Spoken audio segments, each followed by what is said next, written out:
Bonjour tout le monde, comment allez-vous ma belle Isabelle, mon beau Marco, en ce 1er février, déjà le deuxième mois de l'année 2026. On gruge l'année tranquillement, on a déjà grugé un mois, mais il en reste 11 à gruger. Ben, pas ça presse, là, c'est juste parce que c'est la 2025 qui m'a tellement impacté que j'essaie de me sauver d'elle.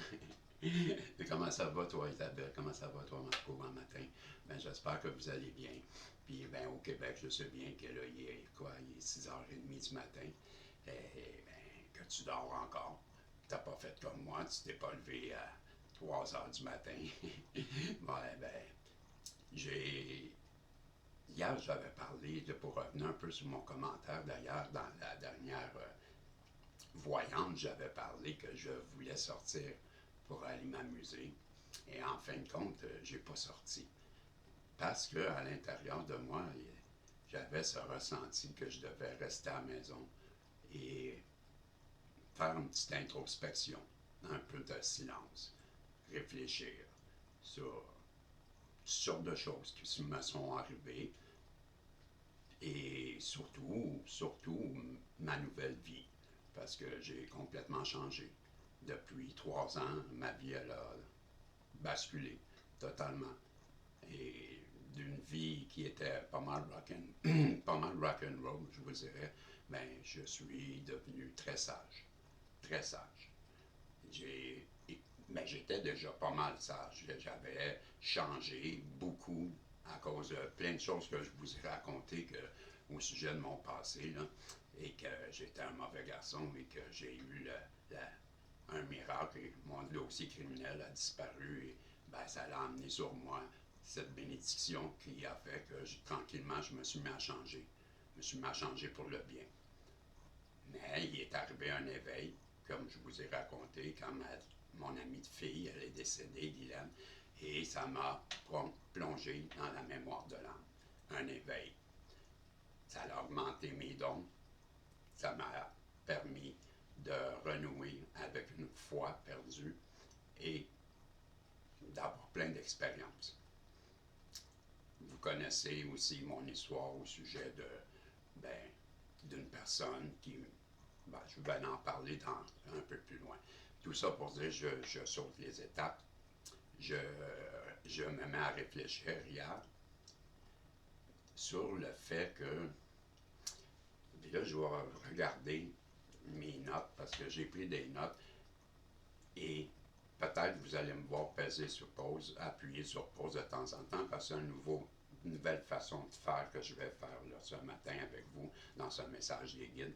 Je veux aborder des sujets importants et pour lesquels je ne veux pas me tromper.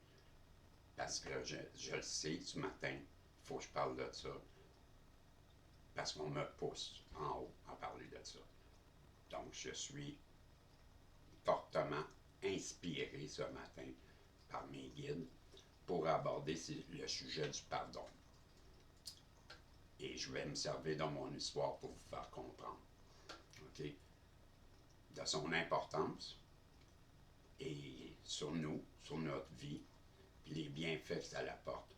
Mais également, je voudrais aussi aborder l'importance de l'éducation des enfants. Ben, j'en ai pas d'enfants, puis vous allez dire, ben, pour qui se prend pour nous dire comment éduquer nos enfants? Et je vais vous dire, vous avez raison. Je ne vous dis pas comment éduquer vos enfants. Je parle de l'importance de l'éducation. Il y a une grande nuance. Je ne suis pas là pour te dire comment éduquer tes enfants. C'est à toi. À le faire. Je vais en parler dans ce que je vais dire. C'est ça que je veux apporter. Et ça, vous me jugerez bien si vous voulez. Ça vous appartient, ça aussi. OK? Moi, je ne juge pas. Je ne juge personne. Puis j'y vais avec mes enseignements que j'ai appris. Puis j'essaie de vous les transmettre du mieux que je peux. OK? Non, c'est tout. C'est libre à vous d'accepter ou de refuser ce que je dis. Puis c'est pas comme vous n'êtes pas content, bien vous ne l'écouterez pas. Je viens de voir 444. Bon, qu'est-ce que comme je vous disais, ben, je veux parler du pardon et de l'éducation. OK? Ben, Avez-vous remarqué, comme moi, que dans la vie, lorsque tu es heureux, lorsque tu vis quelque chose de beau, ben, à titre d'exemple, tu as eu une augmentation, puis les gens alentour de toi, bizarrement, à ton emploi, bon, tu as eu. Tu veux faire quelque chose, puis tout le monde te dit, ben voyons, tu veux bien trop. Tu ne réussiras pas à faire ça, c'est trop pour toi. Et tu le fais. Bizarrement, tu n'as pas l'appui puis le soutien que tu aurais voulu. Tu as un poste à ton travail que tout le monde convoite, mais c'est toi qui l'as. Puis là, il y a quelqu'un qui vient te voir dans tes amis avec qui tu travailles, puis il te dit petit commentaire sans le vouloir, hein, désagréable, genre ouais, t'as été chanceux en dedans. Au lieu de reconnaître ta valeur, ben, c'est de valeur, mais il va te dire ça. Et là, tout d'un coup, tu vas plus bien. Tu te mets à aller mal. Parce que les mots sont restés dans ta tête. Il a mis de la magie noire dans ta tête. Il a mis des mots destructeurs. Comprenez-vous? Et ça, souvent, ben, là, je sors du contexte, j'improvise, je tourne mes papiers, mais j'improvise parce que je sais que c'est pas ça que j'ai écrit, mais ça ressemble à ça pareil. Souvent aussi, ça vient de l'éducation aussi. Si la personne te fait un commentaire comme ça, ben ça vient de l'éducation. Et des parents qui ont éduqué des enfants comme ça, avec des critiques, avec des... Alors l'enfant, quand il grandit, ben, il répète ça. C'est pourquoi que je pardonne beaucoup à la personne qui m'accuse présentement, et ça aussi, il va revenir à cette histoire. Bref, tout ça, c'est un peu de la jalousie, puis c'est un peu... Ça vient de notre éducation. Ça vient de... Comment je dirais? C'est patriarcal, ça vient de loin, et ça a été transmis. Mais c'est des mauvaises valeurs. Parce que l'enseignement, là, moi, là, je reviens sur ma foi. Et sur, je ne vous dis pas d'être catholique, je ne pas de ça, je parle pas d'un enseignement. OK? Ben moi, l'enseignement de Jésus, je la trouve bonne. Je ne parle pas encore, je répète, je ne parle pas encore de religion, je parle d'enseignement. C'est quoi qu'il enseignait Jésus? Il enseignait l'amour, tendre la joue, au lieu d'être œil pour œil, qui amène absolument rien. Si tu m'enlèves un œil, je t'enlève un œil. Tu vas revenir après m'enlever l'autre œil, puis je vais retourner t'enlever l'autre œil. Tout le monde va être aveugle, on ne verra plus rien. Bravo. Ben non, Jésus, lui, dit, ben, si quelqu'un te frappe, tends la joue. Comprends-tu? Ça voudra dire que ça s'arrête là. Tu n'auras pas de réaction de retour. Tu vas tendre la joue, tu vas recevoir, tu vas arrêter. Donc, très bel enseignement. Ne réplique pas à des choses qui ne valent pas la peine d'être répliquées. Ben moi, ça, j'adopte ça. De un. C'est ça, je parle d'éducation. Je te dis pas d'éduquer tes enfants comme ça, mais tu feras bien ce que tu voudras, mais moi, ça va être ça. Si j'aurais des enfants, ça serait une des premières choses. Ne fais pas aux autres ce que tu veux pas te faire faire, mon enfant. Tu veux pas que les gens rient de toi, ben ris pas d'eux. Tu veux pas recevoir une tape sur la bouche, mais tape pas les autres sur la bouche. Tu comprends? Donc, c'est une éducation. Ce sont des belles valeurs, des valeurs d'amour. On se comprend? C'est de ça que je parle. On est toujours dans l'enseignement. Oui, je prends Jésus à titre d'exemple, qui est d'une foi catholique, mais je suis catholique. J'ai pas honte de dire je crois en Jésus. J'ai pas honte de le dire, je suis une personne qui a foi. Je te demande pas d'avoir foi, je te demande d'écouter l'enseignement. On parle d'enseignement, on parle de pédagogie, on ne parle pas de religion. Bon, ok, c'est une distinction. Je trouve ça dommage que aujourd'hui, tout bouleversé dans les valeurs de notre société sur le matériel. Si tu n'as pas la grosse voiture, si tu n'as pas la grosse maison, si tu n'as pas le gros poste, si tu n'as pas un poste de prestige avec le titre qui va avec, t'es rien. Et pourtant, Dieu, quand il accorde une mission dans la Bible, on dit qu'il va prendre les gens les plus ordinaires. Pas ceux qui ont des postes, pas ceux qui sont intelligents. Souvent, il va prendre comme David, le roi David.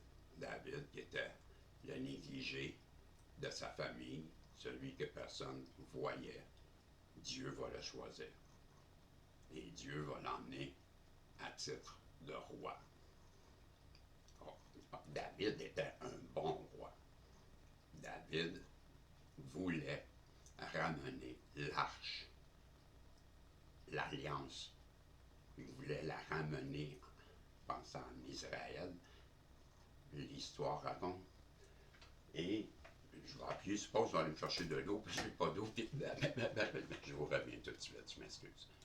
Bon, je suis de retour, je m'excuse. Bon, ben avec tout ça, quand je suis venu peser ce poste, je me suis dit, de quoi où je t'ai rendu, je m'en rappelle plus.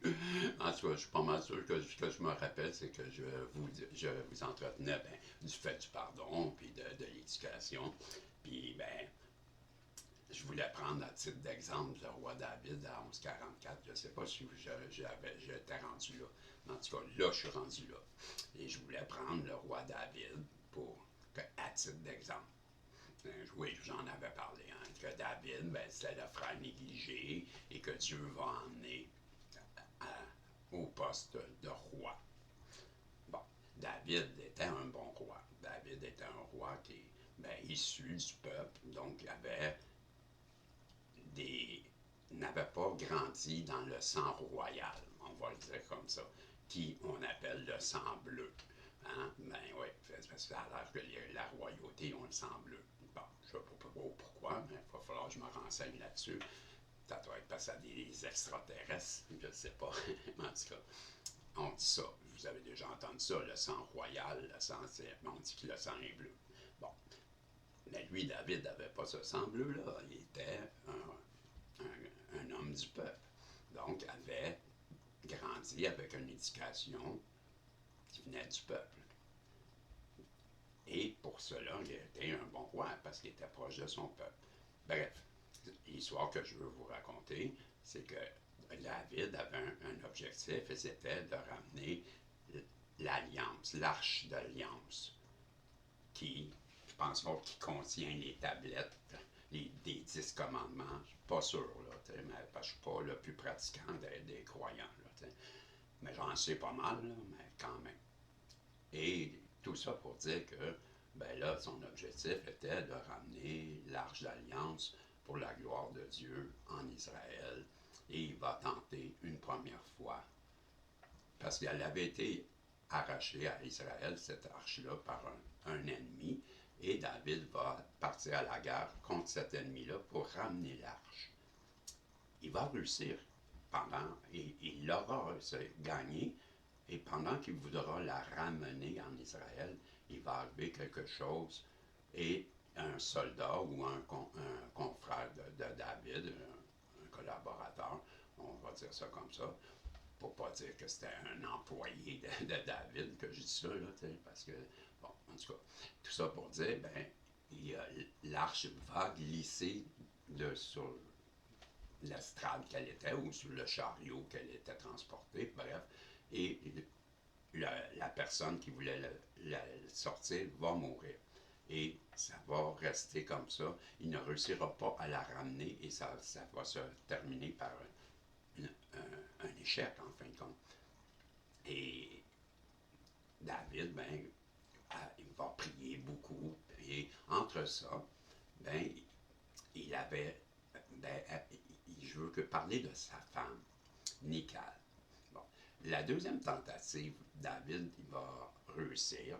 À force avec les années, il a prié beaucoup, il s'est rapproché de Dieu, et il va faire une deuxième tentative, il va la ramener. il va être super heureux et il est marié avec Nical. Nical est la fille de Saül, le roi Saül. Le roi Saül a donné sa fille à David plusieurs années avant qu'il ramène l'arche et qu'il devienne lui-même roi, David. Bon, mais avant ça, il avait eu Nical comme femme. Et il arrivera une dispute avec le roi et il se sauvera. David va se sauver et le roi va lui retirer sa femme. Il va lui dire, c'est plus ta femme. Et il va dire à sa fille, tu n'es plus marié avec lui, tu t'en vas avec lui. Il va la donner une deuxième fois à un autre homme. Entre ce temps-là, David, lui, en exil, va reconquérir l'arche, il va la ramener en Israël, il va être nommé roi. Okay? À ce moment-là, Nical va retirer de son deuxième mari, va être donné une troisième fois. Parce que la première fois, David, on la prend, on l'amène une deuxième fois, et la deuxième fois, on la ramène à David. Et ça, c'est David qui va l'exiger. David, quand il va être nommé roi, il va dire par décret, la femme que tu m'as enlevée, je la reprends. Et il va la prendre, il va la ramener à lui. Imaginez, dans la tête de cette femme, comment qu'elle a dû être traumatisée. En plus, je veux revenir à son éducation, parce qu'elle, n'oubliez pas qu'elle est la fille, elle est une princesse, elle est la fille d'un roi. Donc, elle a été éduquée dans la royauté. OK? Donc, vous allez comprendre pourquoi je dis ça. On parle d'éducation. Je prends un bon exemple. OK? Là, elle a été éduquée dans le monde qui n'est pas le même que le peuple. On s'entend, les serveurs, les servants, on est dans le luxe. Et on préserve une image de royauté. Très important, l'image. Les rois, tu peux pas faire n'importe quoi. Comprends-tu? Donc, l'image, tu dois être bon. On se comprend. Là où ce que je veux en venir, c'est que quand que David va ramener l'arche, lui, il est super heureux. C'est l'objectif de sa vie. Et il est simple. Il est un adorateur pour le vrai de Dieu. Il est proche de Dieu. Et il est aussi un homme du peuple. Et lui, l'image de roi, il ne connaît pas ça, c'est un gars du peuple. Lui, quand il ramène l'arche, il fait une fête. Digne pour lui d'être fêté de cette façon. Il veut s'amuser et il va enlever ses vêtements de roi. Et il va aller mettre une robe dite comme, comment je dirais, de bas de gamme ou que c'est les prêtres qui mettent parce que ça n'a pas une grande valeur. Tu comprends? C'est un vêtement qui coûte pas cher. Et c'est ce qu'il va mettre. Il va sortir à l'extérieur, dans le village. Il va faire un grand feu. Et il va se mettre à danser des danses tribales. Tribales. Vous voyez le genre? Il saute par-dessus le feu, puis il fait des grands gestes, puis et quelqu'un le regarde avec mépris, à honte.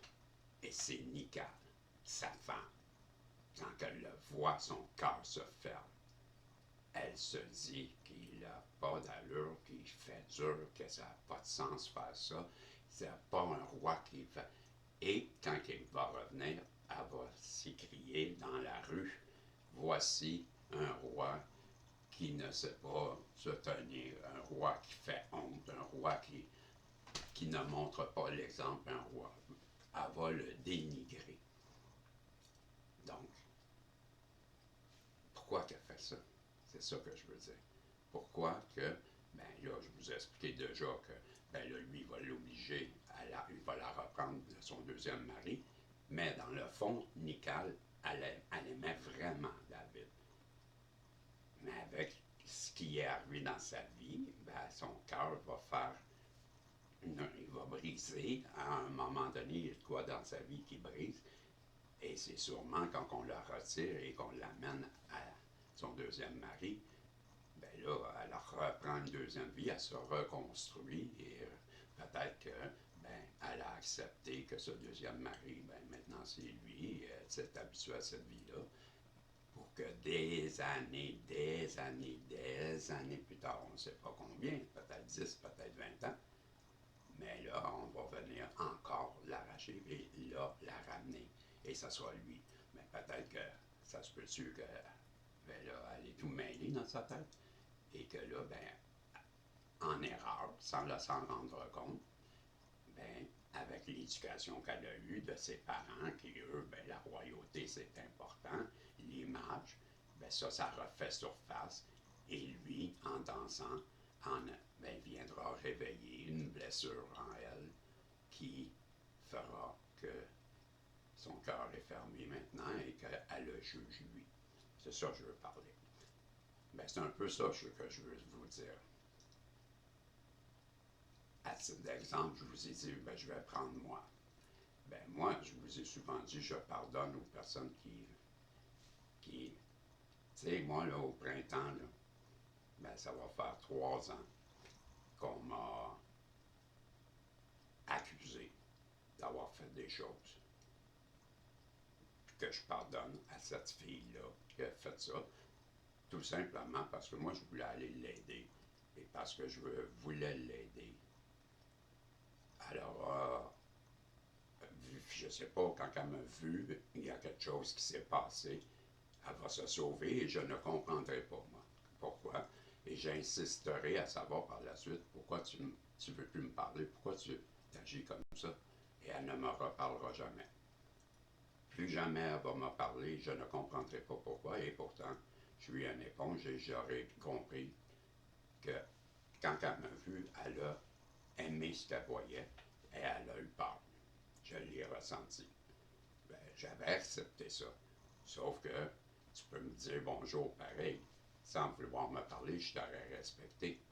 Mais non, elle a décidé de me ghoster. Bref, je comprenais qu'il y avait un gros malaise et je voulais régler ça. Je voulais dire, regarde, fais ta vie et puis ne crains pas pour moi. Puis, mais je ne réussirai jamais à lui parler à ce soir. Et ça n'en viendra que elle va finalement, matin, parce que j'insiste, je veux te parler, là, c'est assez, et en faisant ça, elle va se mettre à crier dans la rue, pareil comme je l'aurais violée, et que je vais appeler la police, et elle va appeler son père, et elle va mentir à son père va vouloir me tuer, il va me menacer à 3 reprises de mort, et il va même tenter de me frapper à 3 reprises. Bon, je lui pardonne, ce monsieur-là, parce qu'elle, elle a menti, et elle, je ne sais pas, j'ai compris qu'elle avait eu une grande blessure d'amour, ça c'est sûr, parce que quand elle m'a vu, elle s'est sauvée. Donc pour moi, c'était clair qu'elle n'est pas prête, elle a une peine d'amour, ben fais ta vie, puis tu sais, pas plus dur que ça, là. Sauf que tu n'as pas à agir comme tu agis, c'est ça, là. Et ça a été une erreur. Et bien, pourquoi je dis que je lui pardonne? C'est tout simplement parce que cette personne-là, elle a été éduquée un peu à l'image de Nicole. Je ne sais pas c'est quoi l'éducation, mais elle était bien mal éduquée. Et moi, il arrivera justement dans cet éveil une intuition 4 ans plus tôt. Ça veut dire que quand on aura cette chicane, cette dispute-là, ben moi, j'avais eu un ressenti 3 ans avant que se passerait de quoi là. Je ne savais pas quoi, mais je savais qu'il arriverait de quoi. Et ben là, quand elle va me faire ça, ben ça hey, pourquoi que j'ai eu cette intuition-là? Il se passe de quoi avec cette personne-là? Il faut que je sache c'est quoi. Parce que là, ça n'a pas d'allure. Moi, comment ça que je pense à ça? Ça fait 4 ans, 3 ans, puis là, 4 ans plus tard, il arrive ça. Puis cette fille-là, ça, c'est bizarre. Puis là, ben, je voulais régler aussi le fait que ben, je comprends que tu n'es pas prête, mais ben, pourquoi que tu me parles plus? Pourquoi tu me fais ça? On avait eu une belle discussion, mais je comprends que tu sais, j'aurais fait comprendre que.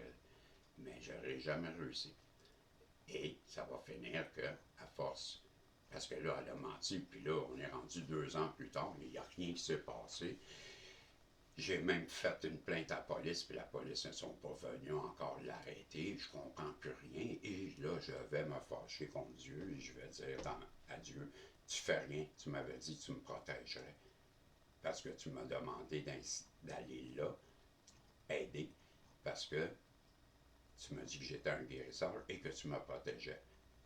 Mais tu ne me protèges pas, parce que là, on a fait 2 ans là, que tout ça est passé, puis hey, j'ai été menacé de mort, puis tu ne bouges pas, je ne me sentais pas appuyé et protégé, je m'excuse. Et là, ben, que veux-tu? Je me disais, il y a injustice. Hey, cette personne-là, cette fille-là, elle a menti à son père, puis là, lui, il veut me tuer, puis je suis fâché après elle. Je veux justice. Hey, là, c'est rendu que les enfants me traitent de pédophile dans la rue parce que madame, elle a décidé, par je sais pas quoi, mais j'y en veux pas, je répète, j'y en veux pas, c'est son éducation. Elle répète des schémas répétitifs que ses parents lui ont inculqués. Puis en passant, les parents, les enfants, ils ne sont pas à vous. Les enfants, c'est les enfants de Dieu. Dieu vous les confie pour que vous donniez le mieux que vous pouvez à ces enfants-là pour qu'ils puissent faire leur vie à leur tour. C'est tout. C'est tout.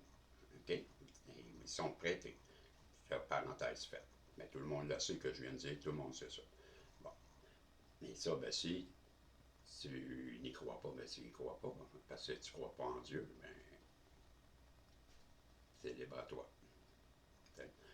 Bref, tout ça pour dire, ben là, moi, je vois que là, 2 ans plus tard, elle a jamais voulu me reparler. Puis à toutes les fois, je ressens comme un petit, quand je suis sa galerie, puis je la vois, ben là, elle me regarde jamais. Mais bizarrement, quand il y a un gars, un type qui vient la chercher, ben là, elle me regarde, puis elle me confronte, puis elle prend, puis hey, là, elle se pavane. Je trouve ça. Je me dis ça, hey, elle se pavane. Franchement, c'est donc bien bébé, elle est donc bien niaiseuse, cette fille-là. Pourquoi qu'elle fait ça? Donc bien stupide, ça. Un vrai petit bébé, hein? Bon, tout ça pour dire, ben là, 2 ans plus tard, ce manège-là de niaisage que tu me vois dessus, je la trouvais tellement conne. Ben là, ça n'enlève pas que je la trouve jolie, puis que je l'ai vue, la vraie personne. Celle, pendant 2 minutes, 3 minutes, 5 minutes, je ne sais pas combien de temps ça va durer, j'ai vu la vraie personne. Celle qui était devant moi, qui tripe, qu'elle voit un beau gars, puis qu'elle est bien avec, puis que c'est réciproque, puis c'est un beau moment. Et ça va lui faire peur, puis elle va se sauver. Mais ça, là, ce 5 minutes-là, tu me l'enlèveras pas. Je l'ai vu, la vraie personne. Et par la suite, elle soit devenue Belzébuth, la femme du diable, celle qui vient t'annoncer des mauvaises nouvelles. Puis, celle qui n'a jamais de belles choses à dire, puis elle est toujours désagréable, c'est Belzébuth. La femme du diable, elle n'est pas agréable. Ben là, elle est rendue comme ça, cette personne-là. J'ai rencontré Belzébuth, qui pourtant, auparavant, était une bonne personne, mais qui maintenant travaille pour le diable. Ben, c'est ce que j'ai rencontré comme personne. Mais on ne veut pas parce que je sais très bien que ça, cette méchanceté-là qu'elle a exercée sur moi, puis qu'elle exerce toujours, puis qu'elle me voit comme un agresseur quand je suis une très bonne personne, que je n'ai rien fait, que je suis allé, puis je lui ai donné des dessins, puis j'ai été gentil, puis elle, par la suite, elle va détruire ma vie. Elle m'amène en cours à 62 ans. Moi qui est un homme respectable, qui fait le bien, qui fait jamais de mal, qui aide tout le monde. J'ai aidé tellement de familles, j'ai aidé tellement de gens. Aujourd'hui, je peux même plus me promener dans la rue, chez moi, là où j'ai aidé, parce que les gens maintenant, qu'est-ce qu'ils voient de moi? C'est un pédophile. Puis ça, c'est elle qui a fait ça. Bon, mais je vous répète, j'ai aucune animosité contre elle. Je lui parlerai n'importe quand. Puis encore hier, j'ai vu cette personne-là, ou hier ou avant-hier, il y avait plein de voitures de police, et j'arrive dans le cours, et il y a plein de voitures de police, et je venais de la voir. Je marchais dans la rue, j'ai vu cette personne-là passer en voiture. J'ai dit, ah, regarde, c'est elle. Et quand j'arrive dans mon stationnement, il y a 2 voitures de police. Je pensais pour moi, naturellement. Ils sont déjà venus m'arrêter, fait que ça doit être pas moi. Je reste à côté de la voiture, puis elle s'emmène. cette personne-là. Et je la vois, puis je la regarde, puis hey, là, elle me regarde, toi, encore hier, ou avant-hier, avec des yeux, je vais te tuer. Et là, j'ai répété encore la même affaire. Un style de Pinocchio. Je me suis pas gêné, j'ai pas le droit de dire ça. Elle m'a fait arrêter parce que je sais que j'ai toujours dit, t'es une Pinocchio. Pinocchio, dis donc la vérité. Mais à cause que je disais tout le temps ça, quand je la voyais, aussitôt qu'elle sortait dans la rue, je lui criais ça. T'es un Pinocchio, menteuse. Ben oui, parce que hey, j'ai été menacé de mort à 3 reprises à cause de ton mensonge. On a voulu me frapper, ça a une chance que je t'agile. Parce que sa personne, son père, ben lui, naturellement, que veux-tu, lui aussi, je pardonne parce qu'il sent un peur. Fait que lui, il a juste en tête d'être lui, là, il a agressé ma fille parce que c'est ça qu'elle a dit. Ouais, il a dit que je l'espionnais, en tout cas, vous la connaissez déjà. Mais tout ça, ben elle, la cassette, là, c'est son père qui l'a mis dans sa tête, la cassette. La programmation, c'était mieux le jeune. Ben, l'ordinateur à 31-13, ben, c'est son père qui l'a mis. Je vais arrêter, on est à 32 minutes bientôt. Et je vais tout de suite le repartir, le message, et ça sera le message de prolongation. Comme ça, mes 2 messages seront faits. Je te reviens dans pas long. Ben, toi, ça va y avoir des voyances entre les deux. Mais on va continuer cette discussion-là, que moi, je vais faire tout de suite pour ne pas perdre le fil. Et je te dis, ben, on se revoit dans les voyances, si Dieu le veut. Bye bye.